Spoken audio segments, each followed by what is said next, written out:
Welcome to 360 Tamil. இன்னைக்கு இந்த வீடியோல நம்ம எந்த படத்தோட எக்ஸ்பிளனேஷன் பத்தி பார்க்க போறோம்னா, மலையாள சினிமால இந்த வருஷம் வெளியான தலவரா அப்படின்ற படத்தை பத்தி தான் பார்க்க போறோம்.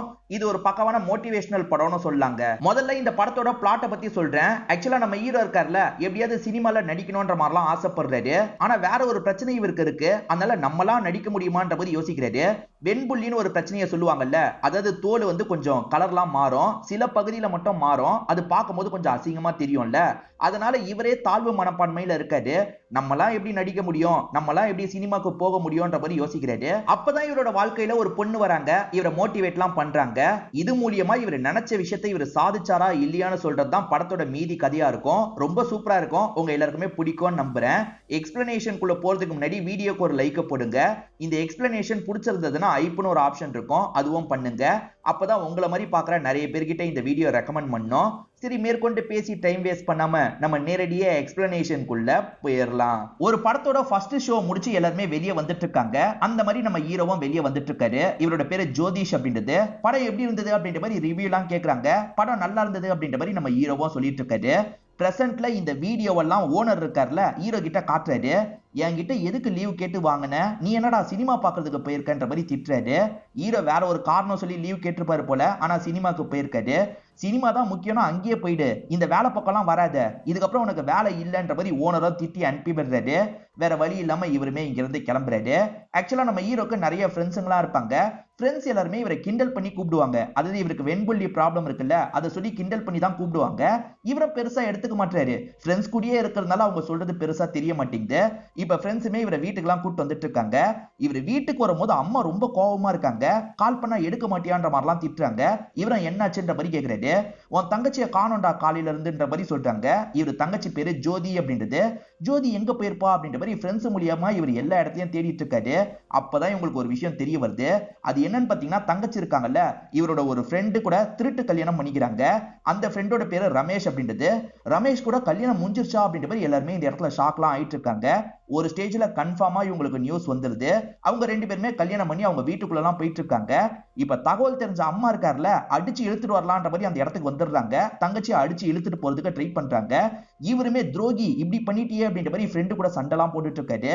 ஆனா அப்ப தங்கச்சி இருக்காங்கல்ல, நான் தான் லவ் பண்ணேன், நான் தான் கல்யாணம் பண்ணிக்கலாம்னு சொன்னேன், அவர் மேல எந்த ஒரு தப்பும் இல்லைன்ற மாதிரிலாம் சொல்றாங்க. இதுக்கு மேல அம்மாவால எதுவுமே பண்ண முடியல. சுத்தி இருக்கவங்க அவங்க ரெண்டு பேருமே மேஜரு, விட்டுருங்க அப்படின்ற மாதிரிலாம் சொல்லிட்டு இருக்காங்க. பொண்ணு இப்படி பண்ணிட்டாலே அப்படின்ற மாதிரி அம்மா உடஞ்சு போயிடுறாங்க. இதுக்கப்புறம் எதுவும் பண்ண முடியாது, வா கிளம்பலாம் அப்படின்ற மாதிரி பையனையும் ஹஸ்பண்டையும் கூப்பிட்டு கிளம்புறாங்க. இப்ப ஹீரோவோட ஃபேமிலியை பத்தி நமக்கு காட்டுறாங்க. ஹீரோவோட அப்பாவை பொறுத்த வரைக்கும் வேலை வெட்டி எல்லாம் செய்யாம தான் இருக்காரு. இவரை பொறுத்த வரைக்கும் சினிமா பைத்தியமா இருப்பாரு. அதுலயும் விக்ரமோட பைத்தியமா இருப்பாரு. விக்ரம் நடிச்சு எந்த படம் வந்தாலும் சரி இவர் ஃபர்ஸ்ட் ஷோ போயிடுவாரு. இது எல்லாத்தையும் ஒரு சாங்லயே நமக்கு காமிச்சிட்டு இருக்காங்க. அதே மாதிரி ஹீரோவோட அம்மா இருக்காங்கல்ல, குப்பெல்லாம் எடுப்பாங்கல்ல, அந்த வேலை தான் பண்ணிட்டு இருக்காங்க. படத்தோட ஸ்டார்டிங்கே ஹீரோக்கு மொபைல் ஷாப்ல வேலை போச்சு பாத்தீங்களா. இப்போ ஒரு டிபார்ட்மெண்டல் ஸ்டோர்ல பில்லு போடுற வேலையை வாங்கிடுறாரு. அந்த இடத்துல பில்லு போடுற வேலையெல்லாம் கொஞ்சம் கொஞ்சமா இவர் கத்துட்டு இருக்கிறத நமக்கு காட்டுறாங்க. இவரோட ஃப்ரெண்ட்ஸ் தான் இவருக்கான சப்போர்ட்னு சொல்லலாம். தங்கச்சி ஹஸ்பண்ட் பேரு ரமேஷ்னு சொன்ன பாத்தீங்களா, அவர் சொந்தமா ஒரு ஆட்டோ வாங்கிடுறாரு. ஹீரோ கிட்ட பேசலாம் ட்ரை பண்றாரு, ஆனா ஹீரோ அவாய்ட் பண்ணிட்டு போயிடுறாரு. இப்படிதான் ஹீரோவோட வாழ்க்கை போயிட்டு இருக்கு. இதை தாண்டி அவங்க ரெண்டு பேருக்கு வீட்டுல கல்யாணம் பண்ணி வைக்கலாம்னு நினைக்கிறாங்க. ஃபார்மாலிட்டிக்காக மட்டும் அம்மாவும் அப்பாவும் அந்த இடத்துக்கு வந்து உட்கார்ந்து இருக்காங்க. இப்ப அங்க இருக்கவங்க இருக்காங்கல்ல, நீ வந்து போட்டோ எடுத்துக்கோன்ற மாதிரி ஹீரோவை கூப்பிடுறாங்க. ஹீரோ முகம் வேற இப்படி இருக்குல்ல, போறதுக்கு ரொம்ப யோசிக்கிறாரு. ஒரு ஸ்டேஜ்ல அவரையும் ஃப்ரெண்ட்ஸுங்க வர வச்சிடுறாங்க. அந்த இடத்துல போட்டோ எல்லாம் எடுத்துடுறாங்க. இங்கதான் தலவரா அப்படின்ற மாதிரி படத்தோட டைட்டில போடுறாங்க. நம்ம ஹீரோக்கு இந்த மாதிரி ஒரு ப்ராப்ளம் இருக்குல்ல, இதை நினைச்சு பயங்கரமா ஃபீல் பண்ணிட்டாரு. இவர் போட்டோ போடுறாருன்னா அதெல்லாம் அழைச்சிட்டு தான் போடுவாரு. அதாவது எடிட்டிங்ல அதெல்லாம் அழைக்கலாம்ல, அந்த மாதிரி அழைச்சிட்டு தான் போடுவாரு. இப்ப ஹீரோவோட குரூப்ல இருக்க ஒரு ஃப்ரெண்டு ரொம்ப சந்தோஷமா வராரு. இவர் வீட்டுக்கு மேல் வீட்டுல ஒரு பொண்ணு குடி வர போறாங்க, தமிழ்நாட்டு பொண்ணு போல. அதை பத்தி எல்லாம் ஃப்ரெண்ட்ஸுங்க கிட்ட சொல்லிட்டாரு. வாங்கடா போய் பார்க்கலான்ற மாதிரி சொல்லிட்டாரு. எல்லாருமே போறதுக்கு தயாராகிறாங்க. ஹீரோவையும் கூப்பிடுறாங்க. இல்ல இல்ல, எனக்கு வேலைக்கு டைம் ஆயிடுச்சு, நான் வேலைக்கு போனோன்ற மாதிரி இவருமே இங்க இருந்து கிளம்பிடுறாரு. சரி நம்ம போலான்ற மாதிரி இவங்களுமே வீட்டு வாசலுக்கு வந்துடுறாங்க. அங்க அம்மா இருக்காங்கல்ல, திங்ஸ் எடுக்கிறதுக்கு ரொம்ப செலவாகும்ன்ற மாதிரி யோசிச்சுட்டு இருக்காங்க. அதை கவனிக்கிற இவர் இருக்கார்ல, நாங்க வேணா ஃப்ரீயா இறக்கி தரோன்ற மாதிரிலாம் சொல்லிட்டாரு. இப்ப ஃப்ரெண்ட்ஸுங்களும் ஹெல்ப் பண்றாங்க. எல்லாருமே சேர்ந்த மாதிரி ஏத்திட்டு இருக்காங்க. பொண்ணை பாக்குறதுக்காக தான் உள்ள வந்திருப்பாங்க. ஆனா பொண்ணு இல்லன்னு தெரிய வருது. இப்ப அம்மா கிட்ட சூசகமா பொண்ணு எங்கன்றதை கேக்குறாங்க. நேரடியா கேட்க முடியாதுல்ல, அதனால தான் இப்படி கேக்குறாங்க. அவ பொருள் வாங்குறதுக்கு கடைக்கு போயிருக்கான்ற மாதிரி அம்மா சொல்றாங்க. ஆக்சுவலா ஹீரோ ஒரு கடையில வேலை பாக்குறாருல, அங்கதான் வந்திருக்காங்க போல. அது தெரியாம ஹீரோவா அங்க இருக்க அக்கா கிட்ட பேசுறாரு. ஏதோ புது பொண்ணு வரப்போதான், சீன் போடுறாங்க, அவ அவ்வளவு அழகியெல்லாம் இருக்க வாய்ப்பு இல்லைன்ற மாதிரிலாம் பேசுறாரு. இப்ப அந்த பொண்ணுமே இந்த இடத்துக்கு வந்து இவர் பேசினதை கேட்டுடுறாங்க. முறைச்சு பார்த்துட்டு இருக்காங்க. இப்ப பில்லு போடலாம் நினைக்கும் போது இவங்க கிட்ட கேஷ் இல்ல, கார்டு தான் இருக்குன்னு சொல்றாங்க. கார்டெல்லாம் ஒர்க் பண்ணலன்ற மாதிரி அவர் சொல்லிட்டாரு. அப்ப எனக்கு பொருளே வேணான்ற மாதிரி இவங்க கோபமா சொல்லிட்டு நடக்க ஆரம்பிக்கிறாங்க. அப்படி நடந்தவங்க கண்ணாடி இருக்கிறது தெரியாம கண்ணாடியில போய் இடிச்சிடுறாங்க. அங்க இருக்க அக்காவும் என்னமாச்சு, உட்காரு உட்காரு அப்படின்ற மாதிரி சமாதானம் எல்லாம் படுத்திட்டு இருக்காங்க. கொஞ்ச நேரத்துக்கு முன்னாடி ஒரு பொண்ணை பத்தி பேசினல, அந்த பொண்ணே நான் தான் அப்படின்ற மாதிரி இவர்கிட்ட சொல்றாங்க. இவர் கொஞ்சம் கிண்டல் பண்ணிலாம் பேசியிருப்பாரு, அதனால தான் இப்படி சொல்றாங்க. இவருமே சாரி சாரின்ற மாதிரி சொல்லிட்டு இருக்காரு. கடையில இருக்க அக்காவும் வீட்டுக்கு போய் பொருளை தந்துட்டு வான்ற மாதிரி ஹீரோ கிட்ட சொல்லியிருப்பாங்க. இப்ப ஹீரோவும் அந்த பொண்ணும் சேர்ந்த மாதிரி வரத பாக்குற ஃப்ரெண்ட்ஸுங்களாம் ஷாக் ஆயிடுறாங்க. பாத்தியாடா செம்ம அழகா இருக்கால அப்படின்ற மாதிரி அந்த ஃப்ரெண்டு சொல்றாரு. ஆமான்ற மாதிரி எல்லாருமே ஏத்துக்கிறாங்க. நம்ம ஹீரோவோட அம்மா பேரு ஆஷா அப்படின்றது. சொந்த வீடு வாங்கணும்ன்ற மாதிரி ரொம்ப ஆசை இருக்கும். ஆனா இவங்களுக்கு வருமானம் அவ்வளவு இல்ல. அதை நினைச்சு பையன் கிட்ட புலம்பிட்டு இருக்காங்க. அவ இப்ப சொந்த வீட்டுக்கு போயிட்டா, நீயும் எப்படியாவது சொந்த வீடு கட்டிடுறா அப்படின்ற மாதிரிலாம் இவங்க புலம்பிட்டு இருக்காங்க. அதே மாதிரி ஹஸ்பண்டையும் கொஞ்சம் திட்டுற மாதிரி பேசுறாங்க. இவரை கல்யாணம் பண்ணா சந்தோஷமா இருக்கலாம்னு நினைச்சேன், எங்க இவருக்கு சினிமா பைத்தியம் பிடிச்சிருக்கு, 4 காசு சம்பாதிக்க மாட்டாரு, நீயும் அப்பா மாதிரி மாறிறது அப்படின்ற மாதிரிலாம் சொல்றாங்க.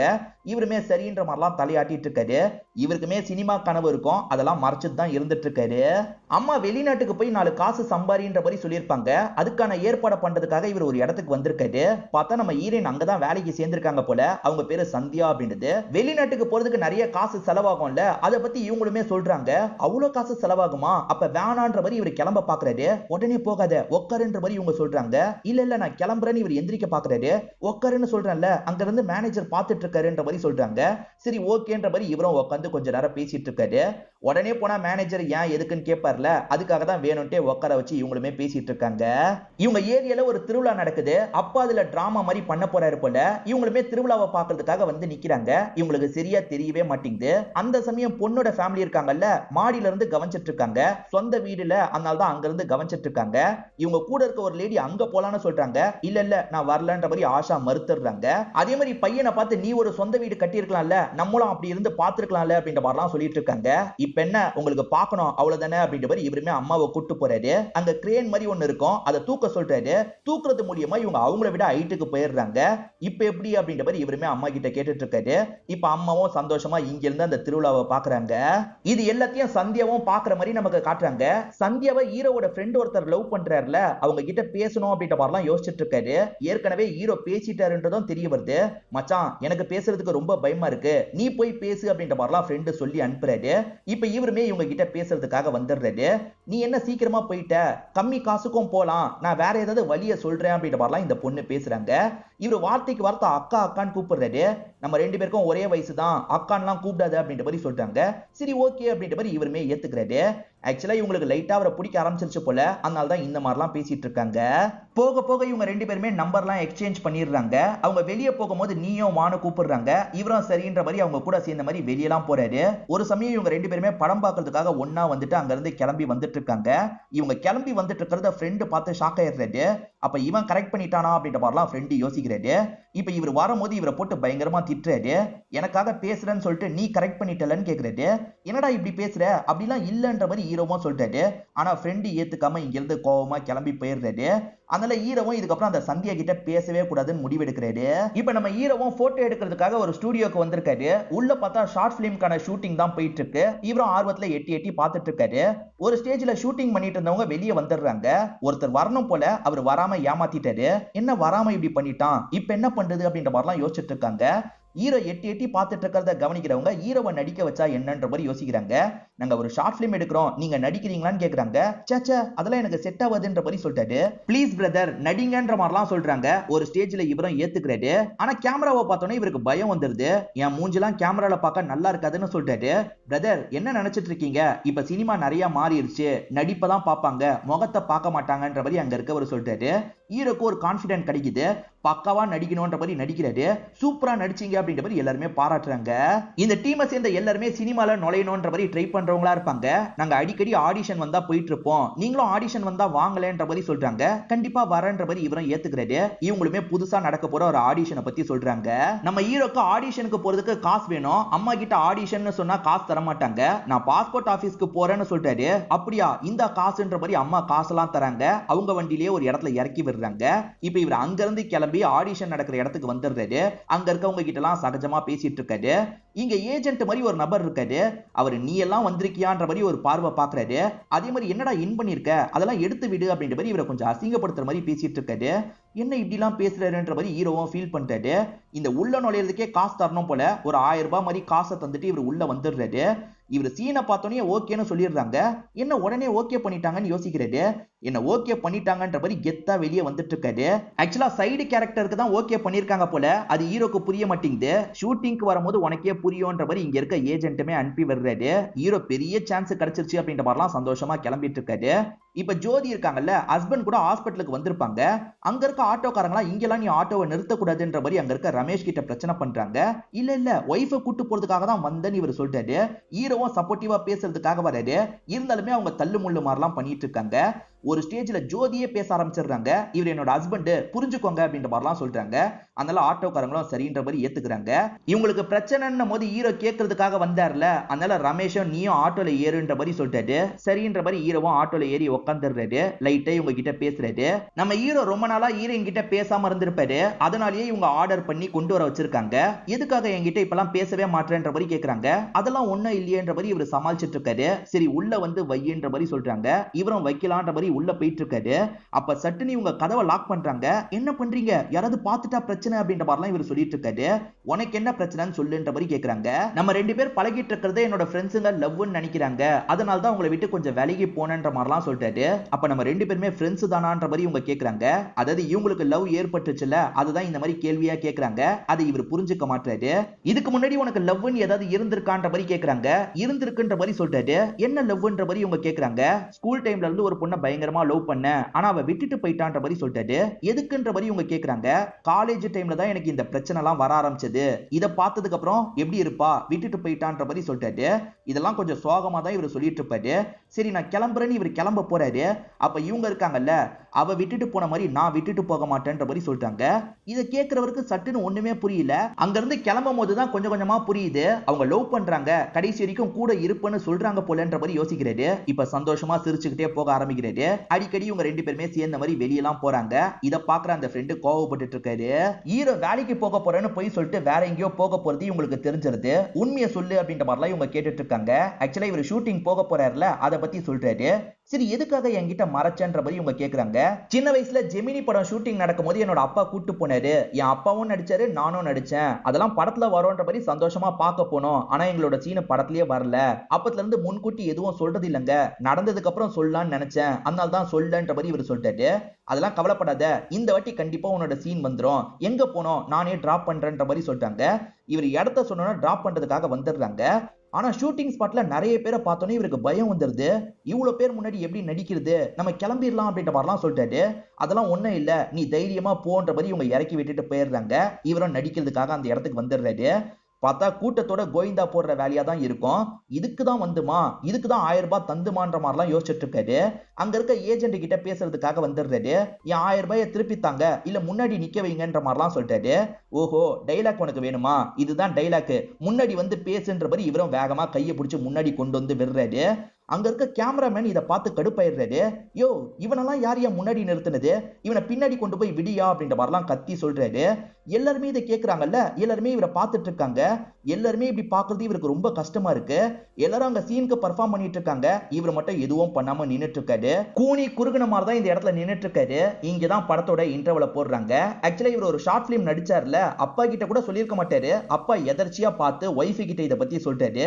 என்னடா ஷார்ட் பிலிம்லாம் நடிச்சிருக்க, இதெல்லாம் சரி கிடையாது, நீ ஒழுங்கா பொறுப்பா வேலைக்கு போ அப்படின்ற மாதிரிலாம் அம்மா சொல்லிட்டு இருக்காங்க. ஹீரோவோட வெண்புள்ளி ப்ராப்ளத்தை வச்சு ஃப்ரெண்ட்ஸுங்க எல்லாம் கிண்டல் பண்ணி பேசுவாங்க.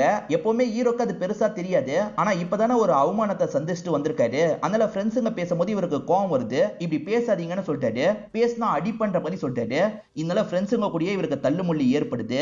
பயங்கரமா மாத்தி மாத்தி இவங்க சண்டைலாம் போட்டுட்டு இருக்காங்க. ஒரு டேங்குக்கு போய் பேசலாம் அப்படின்ற மாதிரி இவரும் சந்தியாவும் மேல ஏறி வந்துட்டு இருக்காங்க. ஏறி வந்துட்டு இருக்கும்போது சந்தியா கிட்ட நடந்த விஷயத்தெல்லாம் இவர் சொல்லிட்டு இருக்காரு. இப்ப மேல வந்ததுக்கு அப்புறம் சந்தியா இருக்காங்கல்ல, இந்த மாதிரி மத்தவங்க சொல்றதெல்லாம் உன்னோட காதுல கேட்டுட்டு இருக்கோம். ஆனா அதெல்லாம் தாண்டி நீ சாதிச்சிட்டேன்னு வச்சுக்கோயேன், இந்த மாதிரி உயரத்துக்கு வந்துட்டேன்னு வச்சுக்கோயேன், யார் சொல்றதும் கேட்காது. அதனால அவங்க பேசுறதெல்லாம் பெருசா எடுத்துக்காத. திரும்பி ட்ரை பண்ணு, உனக்குன்னு ஒரு வாய்ப்பு கிடைக்கும். அந்த வாய்ப்பு மூலியமா நீ டாப்புக்கு கூட போயிடலான்ற மாதிரி சொல்லிட்டாங்க. மோட்டிவேஷனலா பேசுறாங்கல்ல, இவருமே சந்தோஷப்படுறாரு. ஹீரோவும் நிறைய ஆடிஷன்லாம் அட்டெண்ட் பண்ணலான்ற மாதிரி யோசிக்கிறாரு. இவங்க கூட சப்போர்ட்டிவா விடுற வேலையெல்லாம் பார்த்துட்டு இருக்காங்க. இவங்களோட ஃப்ரெண்ட் இருக்காங்கல்ல, அவனை எதுக்காக லவ் பண்ற, அவன் மூஞ்ச பார்க்கவே நல்லா இல்ல அப்படின்ற மாதிரிலாம் சொல்றாங்க. எனக்கு அதெல்லாம் பிரச்சனையா தெரியலன்ற மாதிரி இவங்களுமே கூட வேலை பார்க்குற ஃப்ரெண்டு கிட்ட சொல்றாங்க. ஷூட்டிங்க்கு நல்ல Dress போட்டு போனா தானே நல்லா இருக்கும். அதனால நிறைய Dress எல்லாம் எடுத்து தராங்க. போனை தெரியாதனமா இவங்க கொண்டு வந்திருப்பாங்க. அதை நைட்டு நேரம் வாங்குறதுக்காக வந்திருக்காரு. இங்க வந்து வாங்கிக்கோன்ற மாதிரி சொல்றாங்க. இவரும் எகிரி குதிச்சு உள்ள வந்துடுறாரு. இப்ப போனை வாங்கினதுக்கு அப்புறம் அவங்க இருக்காங்கல்ல, இவரோட நெத்தியில கிஸ் பண்றாங்க. இவர் சந்தோஷமா இங்க இருந்து கிளம்பலாம்னு நினைக்கிறாரு. அப்பன்னு பார்த்து இந்த இடத்துக்கு ஒருத்தர் வந்துடுறாரு. இவர் யாருன்னு பாத்தீங்கன்னா சந்தியாவோட மொறப்பையனா இருப்பாரு. யாரா நீ, வீட்டை விட்டு எதுக்காகடா எகிரி குதிச்சு ஓடுற அப்படின்ற மாதிரிலாம் கேட்கிறாரு. என் ஃப்ரெண்டை பார்க்க வந்தேன்னு இவர் சமாளிச்சிட்டு இருக்காரு. ஆனா அவங்க நம்ப மாட்டாங்க. கீழே இருக்க வீடியோ பூட்டி இருக்கு, அவனை பார்க்க வந்தியா, உன் மூஞ்ச பார்த்தாலே சரியில்லை அப்படின்ற மாதிரிலாம் அவர் திட்டிட்டு இருக்காரு. ஹீரோயின் டிஃபெண்ட் பண்ணி பேசணும்ல, ஆனா எதுவுமே பேசாம அமைதியா இருக்காங்க. இப்ப மறுநாள் இவரை பார்த்து பேசுறதுக்காக வந்துடுறாங்க. அப்ப பேசாம இப்ப மட்டும் பேசுறதுக்காக வரியான்ற மாதிரி இவர் முறைச்சிட்டு இருக்காரு. அப்ப என்னால என்னடா பேச முடியும், புரிஞ்சுக்கோ அப்படின்ற மாதிரி இவங்க சொல்றாங்க. ஆனா இவர் ஏத்துக்க மாட்டாரு. நான் நார்மலா இருந்தா நீ பேசியிருப்ப, எனக்கு இந்த மாதிரி ஒரு ப்ராப்ளம் இருக்குல்ல, அதனால தான் நீ பேசலன்ற மாதிரி சொல்லிட்டாரு. அதுக்கும் இதுக்கும் என்ன சம்பந்தம் இருக்கு, நீ புரிஞ்சுக்க மாட்டே அப்படின்ற மாதிரிலாம் இவங்க சொல்றாங்க. இப்பதான் உன்னை பத்தி நல்லா புரிஞ்சுக்கிட்டேன், முதல்ல இங்க இருந்து கிளம்பு, இதுக்கப்புறம் நம்ம பேசிக்க வேணாம்னு சொல்லிட்டாரு. இவங்களும் உடஞ்சு போன மாதிரி இங்க இருந்து கிளம்புறாங்க. இவ்வளவு நடந்ததுனால அந்த முறப்பையன் கிட்ட நான் ஹீரோவை தான் லவ் பண்றேன்னு சொல்லியிருப்பாங்க போல. அந்த முறப்பையன் இருக்கான் பாத்தீங்களா, காரை வச்சு வேகமா இவரை இடிச்சிடறான். இவர் பொத்துன்னு கீழே விழுந்துடுறாரு. இப்ப அடிக்கிறதுக்காக பக்கத்துல வந்துட்டு இருக்கான். ஹீரோவோட ஃப்ரெண்ட்ஸ் பக்கத்துல தான் இருக்காங்க, எதுவுமே பண்ணாம இருக்காங்க. என்ன ஃப்ரெண்ட்ஸ் கூட வரலன்ற மாதிரிலாம் இவர் யோசிக்கிறாரு. அந்த முறப்பையன் அடிக்கிறதுக்காக கையை ஓங்கும் போது பட்டுன்னு பால் வந்து படுது. பார்த்து விளையாடுங்கன்னு சொல்லிட்டு இவரும் திரும்பி அடிக்கிறதுக்காக வராரு. அப்ப மூக்குலயே பால் வந்து படுது. ஃப்ரெண்ட்ஸுங்க வேணும்ட்டே தான் அடிச்சிட்டு இருக்காங்கன்னு ஹீரோக்கு புரிஞ்சிருது. ஹீரோவும் சந்தோஷப்படுறாரு. இப்ப அடிக்க போறவன் ஃப்ரெண்ட்ஸையே பார்த்துட்டு இருக்கான். இருந்தாலுமே அடி விழுது. இப்ப அடிச்சது யாருன்ற மாதிரி ஹீரோ யோசிக்கிறாரு. ஆக்சுவலா இவரோட தங்கச்சி ஹஸ்பண்டா ரமேஷ்னு ஒருத்தர் இருக்காருல்ல, அவர் தான் மாடியில இருந்து அடிச்சிருப்பாரு. ஹீரோக்கு இந்த விஷயம் புரிஞ்சிருது. ஹீரோவை அடிக்க வரதுனால தான் அடிக்கிறாங்கன்னு அந்த பையனுக்கு புரிஞ்சிருது இல்ல, அதனால ஆளுங்களை கூட்டிட்டு இங்க இருந்து கிளம்பிடுறான். இப்ப ஹீரோக்கு இவங்க சமாதானம்லாம் சொல்றாங்க. என்னாச்சு அப்படின்ற மாதிரி கேட்கறாங்க. இந்த மாதிரி நடந்துருச்சு அப்படின்ற மாதிரி ஹீரோவா நடந்த விஷயத்த சொல்றாரு. சரி ஃபீல் பண்ணாது அப்படின்ற மாதிரி ஃப்ரெண்ட்ஸுமே ஆறுதல் சொல்லிட்டு இருக்காங்க. சந்தியாவை பொறுத்த வரைக்கும் டிரான்ஸ்ஃபர் கிடைச்சிருது போல, அதனால இங்க இருந்து கிளம்புறதுக்கான ஏற்பாடு பண்றாங்க. இவரை கான்டாக்ட் பண்ணலான்னு பார்த்தா இவர் சுத்தமா இவங்க கிட்ட பேசுறத அவாய்ட் பண்ணிடுறாரு. இப்ப ஹீரோவோட லைஃப்ல நடக்கிறத காட்டுறாங்க. தங்கச்சி கூடயும் தங்கச்சி ஹஸ்பண்ட் கூடயும் பேச ஆரம்பிச்சிடுறாரு. இந்த விஷயத்த அம்மாவும் பாக்குறாங்க. நம்மளும் இதுக்கப்புறம் பேசலான்ற மாதிரிலாம் யோசிக்கிறாங்க. ஹீரோ சினிமால சின்ன சின்ன கேரக்டர்லாம் பண்ணிட்டு இருக்காருல, இத பத்தி அம்மாக்கு தெரியாது. அம்மாக்கு தெரியாத அளவுக்கு தான் இவர் இந்த விஷயத்தெல்லாம் பண்ணிட்டு இருக்காரு. இப்ப ஹீரோயின் துணிமணி எல்லாம் எடுத்து வச்சிட்டு இருக்காங்கல்ல, கால் பண்ணலான்னு பார்த்தா இவர் எடுக்கவே மாட்டாரு. ஒரு ஸ்டேஜ்ல வீட்டை காலி பண்ணிட்டு இவங்க கிளம்ப ஆரம்பிக்கிறாங்க. இவங்க கிளம்பி போனதுக்கு அப்புறம் தான் ஹீரோ பார்த்து பயங்கரமா இந்த இடத்துல ஃபீல்லாம் பண்ணிட்டு இருக்காரு. ஹீரோவும் பாஸ்போர்ட்டை வாங்க போறேன்னு சொல்றாரு. இதை கேட்கிற அம்மா பயங்கரமா சந்தோஷம்லாம் படுறாங்க. இன்னைக்கு எல்லாருமே சேர்ந்த மாதிரி சினிமாக்கு போலாம், மாப்பிள்ளை கிட்டயும் பொண்ணு கிட்டயும் சொல்லுங்கன்ற மாதிரி ஹஸ்பண்ட் கிட்ட சொல்றாங்க. சரின்ற மாதிரி இவருமே ஏத்துக்கிறாரு. நீ வாடா அம்மா டிராப் பண்ணிடுறேன்ற மாதிரி இவங்க கூப்பிட்டு கிளம்புறாங்க. இப்ப பஸ் ஸ்டாப்ல பையனை டிராப் பண்ணிட்டு போயிடுறாங்க. இப்பதான் ஹீரோக்கு போன் கால் வருது. உங்க ஷார்ட் பிலிமை பார்த்தேன், நல்லா இருந்தது, இந்த இடத்துல ஆடிஷன் நடக்குது வாங்கன்ற மாதிரி சொல்றாரு. இல்ல சார் இப்ப நான் வேலையா இருக்கேன்ற மாதிரி இவரும் காலை கட் பண்ணிடுறாரு. ஆடிஷனுக்கு திரிசூருக்கு வாங்கன்ற மாதிரி தான் அந்த டைரக்டர் சொல்லியிருப்பாரு. இப்ப எந்த சைடு திரும்பினாலும் திரிசூர் திரிசூர்னு எல்லாருமே சொல்ற மாதிரி இவருக்கு தோணுது. விதியே நமக்கு வழியை காட்டுன்ற மாதிரிலாம் சொல்லுவாங்கல்ல, அந்த மாதிரி திரிசூருக்கு நம்ம போனோன்றத விதியை முடிவு பண்ணிருக்கு போல அப்படின்ற மாதிரிலாம் இவர் யோசிக்கிறாரு. அந்த பஸ் கிளம்பும் போது இவரும் ஓடி போய் ஏறிடுறாரு. இப்ப அந்த டைரக்டர் சொன்ன மாதிரியே அந்த இடத்துக்கு வந்துடுறாரு. அந்த இடத்துல பார்த்தா ஏற்கனவே இவர் சந்திச்ச ஏஜென்ட் இருக்காரு. இவன் இங்கேயும் வந்துட்டானா அப்படின்ற மாதிரிலாம் அந்த ஏஜென்ட் கோவப்பட்டு இருக்காரு. ஆனா டைரக்டர் இவரோட ஆக்டிங்க ரொம்ப பாராட்டிட்டு இருக்காரு. ஆனா வந்த ப்ரொடியூசருக்கு இவனை நடிக்க வைக்க போறியான்ற மாதிரி தோணுது. எங்க ஒரு சீனை நடிச்சு காட்டு அப்படின்ற மாதிரிலாம் இவரை கிண்டல் பண்ணிட்டாரு. கேமரால இவன் ஃபேஸ்லாம் நல்லா இருக்காதுன்ற மாதிரியும் மட்டம் தட்டுறாரு. ப்ரொடியூசர் இந்த மாதிரி பேசுறத பாக்குற அந்த ஏஜென்ட்டுக்கு சிரிப்பா வருது. இதெல்லாம் பார்த்துட்டு இருக்க ஹீரோவும் அப்செட் ஆன மாதிரி இங்க இருந்து எந்திரிச்சு போயிடுறாரு. பையன் வந்துட்டா தியேட்டருக்கு போயிடலான்ற மாதிரி எல்லாருமே வெயிட் பண்ணிட்டு இருக்காங்க. இவருமே ரொம்ப லேட்டா தான் வராரு. என்னடா பாஸ்போர்ட்லாம் வாங்கிட்டியான்ற மாதிரி அம்மா கேக்குறாங்க. இல்லம்மா நான் அந்த இடத்துக்கு போலன்ற மாதிரி சொல்றாரு. ஏன் போலன்ற மாதிரி கேக்குறாங்க. அப்பதான் இவர் காசை வேற ஒரு விஷயத்துக்கு செலவு பண்ணியிருக்காருன்னு தெரிய வருது. எதுக்காகடா திரிசூருக்கு போனேன் அப்படின்ற மாதிரிலாம் இவங்க கோவப்படுறாங்க. இவர் நடிக்க ட்ரை பண்றதை பத்திலாம் அம்மாக்கு தெரிய வந்துருது. இந்த நடிப்பு கிடிப்புலாம் செட் ஆகாதுன்னு உனக்கு எத்தனை வாட்டி சொல்றது, புரிஞ்சுக்க மாட்டியா அப்படின்ற மாதிரி அம்மா கோவமா திட்டிட்டு இருக்காங்க. இதெல்லாம் பாக்குற ரமேஷ் இருக்கார்ல, நம்ம கிளம்பலான்ற மாதிரி ஒய்ஃபி கிட்ட சொல்றாரு. அவங்க கிளம்பி போயிடுறாங்க. இப்ப பையனும் பதிலுக்கு பேச ஆரம்பிக்கிறாரு. எனக்கு சினிமா தாமா பிடிச்சிருக்கு, ஏமா அதை புரிஞ்சுக்க மாட்டேன் அப்படின்ற மாதிரிலாம் கோவப்படுறாரு. உனக்கெல்லாம் எப்படா சினிமா செட் ஆகும், உன் மூஞ்ச நீ கண்ணாடியில பாத்திருக்கியான்ற மாதிரி இவங்க வார்த்தையை விடுறாங்க. இதை கேட்கிறவர் பயங்கர அப்செட் ஆயிடுறாரு. அழுதுகிட்டே இங்க இருந்து கிளம்பிடுறாரு. இவரோட முகத்துல கூட கம்மியா தான் இருக்கும், ஆனா உடம்பு முழுக்க நிறைய இருக்கும். அதெல்லாம் யோசிச்சு இவரும் இந்த இடத்துல பயங்கரமா ஃபீல்லாம் பண்ணிட்டு இருக்காரு. இப்ப சந்தியாக்கு ஃப்ரெண்ட்ஸுங்க கிட்ட இருந்து கால் வருது. அவன் எங்க போனானே தெரியலன்ற மாதிரி சொல்றாங்க. என்ன சொல்றீங்கன்ற மாதிரி சந்தியா ஷாக் ஆகுறாங்க. நான் கிளம்பணும்ன்ற மாதிரி வேகமா இங்க இருந்து கிளம்பி அந்த பகுதிக்கு வந்து அவர் எங்கன்ற மாதிரி ஒவ்வொரு இடமா இவங்க தேடி அலைஞ்சிட்டு இருக்காங்க. அந்த டேங்குக்கு மேல போய் பார்க்கலான்ற மாதிரி அந்த இடத்துக்கு வராங்க. அங்கதான் இவர் உட்காந்து அழுதுட்டு இருக்காரு. அழாதன்ற மாதிரி பக்கத்துல வந்து சமாதானப்படுத்துறாங்க. இவருமே வேகமா இவங்களை கட்டி பிடிச்சு அழுதுட்டு இருக்காரு. நடந்த விஷயத்தெல்லாம் சொல்லிட்டு இருக்காரு. அதெல்லாம் ஒண்ணும் இல்ல, எல்லாமே சரியாயிடும் அப்படின்ற மாதிரி இவங்களுமே ஆறுதல்லாம் சொல்றாங்க. அப்பவும் நீ எதுக்காக அப்படி பேசின, தப்புன்ற மாதிரிலாம் சொல்றாரு. நான் மட்டும் வேணும்ட்டேவா பேசினேன், ஒரு கோவத்துல பேசிட்டேன் அப்படின்ற மாதிரிலாம் அம்மா சொல்லிட்டு இருக்காங்க. அப்பதான் இந்த சந்தியா இருக்காங்கல்ல, இவரை டிராப் பண்றதுக்காக வீட்டுக்கிட்ட வந்திருக்காங்க. இந்த பொண்ணு யாருன்ற மாதிரிலாம் அம்மா யோசிச்சுட்டு இருக்காங்க. அவன் லவ்வர் போல அப்படின்ற மாதிரி அப்பாவும் கலாய்ச்சிட்டு இருக்காரு. இப்ப சந்தியா இருக்காங்கல்ல, என் வீட்டுல வந்து பேசுன்ற மாதிரி விட்டுட்டு போறாங்க. இப்ப இவருமே மறுநாள் வீட்டுல பேசுறதுக்காக வந்துடுறாரு. அப்ப அந்த முறை பையன் இருக்கான்ல, நீ எதுக்காக இந்த இடத்துக்கு வந்த, முதல்ல இங்க இருந்து கிளம்புன்னு அடிக்கிறதுக்காகலாம் வந்துட்டு இருக்கான். ஹீரோ மட்டும் தனியா வந்திருக்க மாட்டாரு, ஃப்ரெண்ட்ஸுமே வந்திருப்பாங்க. மாப்பிள எப்படி இருக்கன்ற மாதிரி இந்த முறை பையனை கிண்டல் பண்றாங்க. திரும்பி அடிக்க போறாங்கன்ற மாதிரி இவருக்கு பயமா இருக்கு. அம்மா இவங்க வீட்டு பிரச்சனை, நம்ம எதுக்கு இருக்கணும், வாங்க போலான்ற மாதிரி அம்மாவை கூட்டிட்டு கிளம்பிடுறாரு. இப்ப அப்பவும் என்னோட பொண்ணு சொன்னா நீ என்ன பண்ணிட்டு இருக்க அப்படின்ற மாதிரிலாம் ஹீரோ கிட்ட கேக்குறாரு. ஹீரோ இப்போதைக்கு டிபார்ட்மெண்டல் ஸ்டோர்ல வேலை பார்த்துட்டு இருக்காருல்ல, அதை பத்தி சொல்றாரு. இது அந்த இடத்துல வேலை பாக்குறியா, இப்படி சாதாரண வேலை பாக்குற உனக்கு எப்படிப்பா பொண்ணை தர முடியும்ன்ற மாதிரி அப்பா கேக்குறாரு. இல்ல நான் சினிமால ட்ரை பண்றேன், எப்படியும் ஆக்டர் ஆயிடுவேன்ற மாதிரி சொல்றாரு. இதை கேட்கிற அப்பா சிரிக்கவே ஆரம்பிச்சிடுறாரு. உன் முகத்தை வச்சுட்டு எப்படிப்பா சினிமால எல்லாம் போக முடியும், அதெல்லாம் கஷ்டம்ன்ற மாதிரி சொல்றாரு. இல்லப்பா அவன் போயிடுவான்ற மாதிரி பொண்ணு சப்போர்ட் பண்றாங்க. இவர் பொண்ணை போட்டு திட்டுறாரு. முதல்ல கிளம்புன்ற மாதிரி ஹீரோவை பார்த்து சொல்றாரு. இப்ப ஹீரோவும் நடந்த விஷயத்தெல்லாம் ரமேஷ் கிட்ட சொல்றாரு. இங்க இருந்து கிளம்பலாம்னு நினைக்கும் போது ரமேஷுக்கு நெஞ்செல்லாம் அடிக்கிற மாதிரி இருக்கு. ஒரு ஸ்டேஜ்ல பொத்துன்னு கீழே விழுந்துடுறாரு. என்னாச்சு ஏதாச்சுன்ற மாதிரி ஹீரோவும் பக்கத்துல வந்து பாக்குறாரு. சிலர் ஹார்ட் அட்டாக் வந்து திடீர்னு இறந்து போயிடுவாங்கல்ல, அந்த மாதிரி இவர் இறந்து போயிடுறாரு. இதை வீட்டுல இருக்க யாராலையும் ஏத்துக்க முடியல. அம்மா இவரை கல்யாணம் பண்ணிக்கும் போது ஒரு வார்த்தை சொல்லியிருப்பாங்க, நீலாம் நல்லாவே இருக்க மாட்டேன்ட்டு, நம்மளே பொண்ணுக்கு சாபம் விட்டுட்டுமே அப்படின்ற மாதிரி அம்மா ஃபீல் பண்றாங்க. இப்போதைக்கு தங்கச்சி ஜோதி இருக்காங்கல்ல, பிரெக்னண்டா வேற இருக்காங்க. இப்ப ஹீரோ தங்கச்சி வீட்டுல இருக்கும் போது பால் ஊத்துறவர் வராரு. இந்த மாசம் காசை தரவே இல்லைன்ற மாதிரி சொல்றாரு. தங்கச்சி பினான்சியலா கொஞ்சம் கஷ்டப்படுறாங்க அப்படின்றது இவருக்கு புரிஞ்சிருது. அவர் வாங்கின ஆட்டோ வாசல்ல தானே நின்னுட்டு இருக்கு, பேசாம இந்த ஆட்டோவை எடுத்து நம்ம ஓட்டினா என்னன்ற மாதிரி இவர் யோசிக்கிறாரு. ஏன்னா வீட்டுல இருந்து எல்லாமே லோன் போட்டு வாங்கின விஷயமா இருக்கும், இதுக்கப்புறம் நம்ம தான் பாத்துக்கணும்ன்ற மாதிரி இவர் யோசிக்கிறாரு. இதுக்கப்புறம் சினிமாக்கெல்லாம் ட்ரை பண்ண வேணாம், இந்த வேலையை பார்க்கலான்ற மாதிரி யோசிக்கிறாரு. ஹீரோ வாழ்க்கையே இப்படி மாறிடுச்சுல, அதை நினைச்சு ஃப்ரெண்ட்ஸுங்களும் ஃபீல் பண்றாங்க. ஹீரோ பொறுப்பா இப்பெல்லாம் வேலை பார்த்துட்டு இருக்காரு. இப்ப சந்தியாவும் ஹீரோவை பாக்குறதுக்காக வந்திருக்காங்க. இந்த நிலைமையில நீ சினிமாக்கு ட்ரை பண்ணுன்னு சொல்ல முடியாதுல்ல, அதனால இவங்களும் எதுவும் சொல்லாம கிளம்பிடுறாங்க. இப்ப இவர் ஆட்டோல வந்துட்டு இருக்கும் போது டைரக்டரை பாக்குறாரு. அன்னைக்கு ஒருத்தர் வர சொன்னார்ல, அவரை தான் பாக்குறாரு. அவர்கிட்ட பேசும்போதுதான் ப்ரொடியூசர் மாறினதை பத்தி தெரிய வருது. உன் ஆக்டிங் மேல எனக்கு நம்பிக்கை இருக்கு, இந்த ப்ரொடியூசர் நல்ல டைப்பு, நீ வான்ற மாதிரி சொல்றாரு. இல்ல சார், இப்ப என்னோட லைஃபே மாறி போயிருச்சு, இந்த வேலை பார்த்தாதான் 4 காசு கிடைக்கும், பரவாயில்ல சார் நான் வரலன்ற மாதிரி இங்க இருந்து கிளம்புறாரு. ஒருவேளை உன்னோட மனசு மாறுச்சுன்னா வா, இந்த இடத்துல தான் நடக்கும்ன்ற மாதிரி இந்த டைரக்டர் இவர் போகும்போது சொல்றாரு. இப்ப இவர் தங்கச்சியை செக்அப்காக கூட்டு வந்திருக்காரு. தங்கச்சியும் சில விஷயங்களை சொல்றாங்க.